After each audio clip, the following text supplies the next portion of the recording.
Over the past summer, Six60 have been building up an even larger fan base for themselves, playing at festivals such as Rhythm and Vines and Splore. And they are joining me on the show today, Matthew and Jai from Six60. Hey guys. How's it going? How's it going? Good. So, man, you guys have had a busy summer so far. Yeah, I mean, we've played some great shows. Rhythm and Vine was so special, like, we really enjoyed that, and Splore was great. So, yeah, we're just looking forward to doing more. What were the highlights from those two shows in particular? Definitely, in my opinion, just the scale of them, you know, especially Rhythm and Vine, so it's always a goal of ours, so, you know, just to play at a concert like that, you know, that large was great. I think for me, like, you guys have seemingly sort of come out of the woodwork in the past couple of months, and now I'm hearing heaps about you. Does it feel that the past 2 months have been particularly good for you? Well, yeah, I mean, we've always had this sort of really strong underground following. Yeah. Like, we've always had all of our mates always supporting us, and that seems to have just grown over the past, you know, year or so. It's just, yeah, it's been really impressive and really humbling, just the amount of support we've had.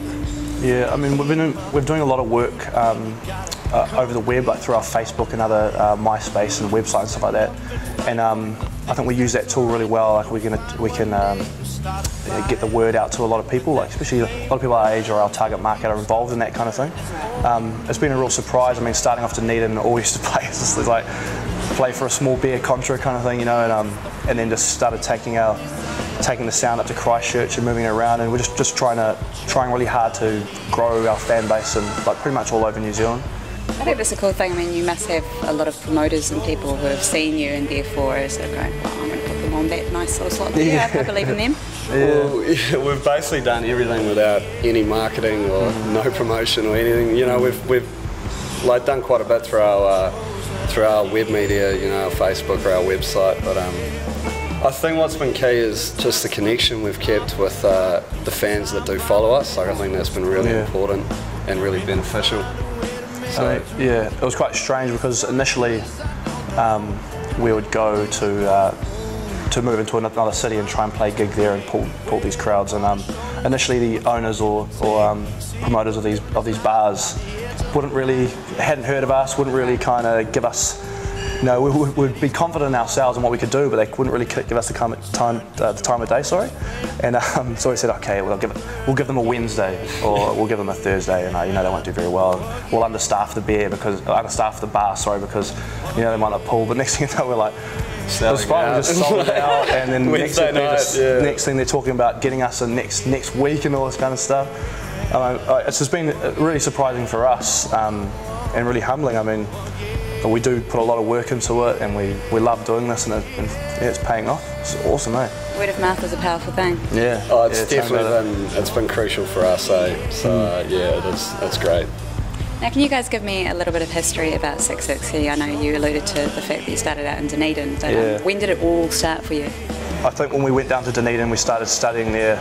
New Zealand music was going through a huge boom, especially for us in our age group. Cora was coming through the ropes. Fat Freddy's has just gone massive international, and we just, it doesn't seem like it's happening now, but in our first year we just had New Zealand bands just like running through. I mean, every second weekend, you know, we'd be at a Cora gig, we'd be at Shapeshifts, we'd be at Fat Freddy's, we'd be at Cornerstone Roots. Trinity Roots was a big band for us then, and just out of common interest, I mean, we all got together and started playing stuff like that. We had the honour of meeting Warren Maxwell and all these guys, and Cornerstone Roots, and eventually playing with them. You know, it was a dream of ours, and it was great to tell them, you know, we used to play The Dream from Trinity Roots. You know, that was like the first song we played, and he's just like, that's, you know, it was just wicked. It's awesome to be able to play with these, well, I guess, people that we can almost accredit our existence to. You know, like we wouldn't do this if it wasn't for. Or we played with Black Seeds in the weekend, and you never fail to tell them how important they are to what we've done. Yeah, I'm sure it goes both ways too. I mean, yeah, I'm sure they have influences themselves. Exactly. Yeah, I mean, playing with Cora the first time, you know, I remember we were all together at a Cora concert, and we're like, oh man, one day we'll be there. Yeah. Then next thing we're backstage, just sipping on wine with them, like just after a gig. Yeah, it's just awesome, mate. It's just having such a good time, and it's such an awesome experience. Just want to keep it going. Now, you guys also released an EP, what, about a year ago? Is that right? Yeah. Yeah. About a year ago. We don't currently have it in shops, but Why is that? well, we just haven't got to that point yet, to be blatantly honest. But yeah, I mean, you can get it through our web media, like our website, which is 660.co.nz. Is that SIX then 60 the numbers? Yeah, and through our Facebook as well. Well, that'll give you a link to get it. So I mean, if you want to get it, that's definitely the best route to take. You should be saying you want to get it. Yeah, when you want to get it.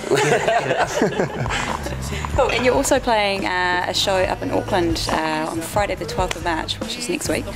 Yeah, that's the studio show we've been putting together for a while.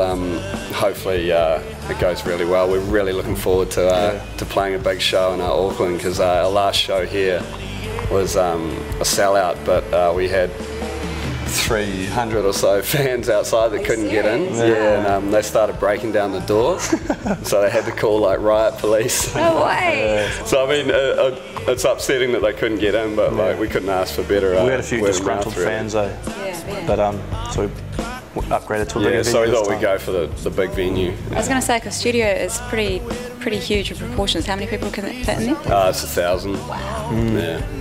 Here's hoping. Oh well, you guys can go and buy tickets now for that show, 12th of March at Studio at K Road, Auckland, iticket.co.nz, is that right? Yeah, I think so. You must know all the answers. Yeah. And, do you have any further plans for touring around the country, anything like that in the near future? Definitely, we're currently putting together our first New Zealand full tour, so it's still in the initial stages, but hopefully when the venues are sorted and all of that, we can release some dates and really get cranking to the spots we haven't been yet. So yeah. Keep an eye on your website, I guess. Yeah, definitely. Well guys, it's been a pleasure talking to you today, Jai and Matthew from 660, and we're going to check out the first single. We call it the first single? Yeah. Choice of Chosen. Choice of the Chosen.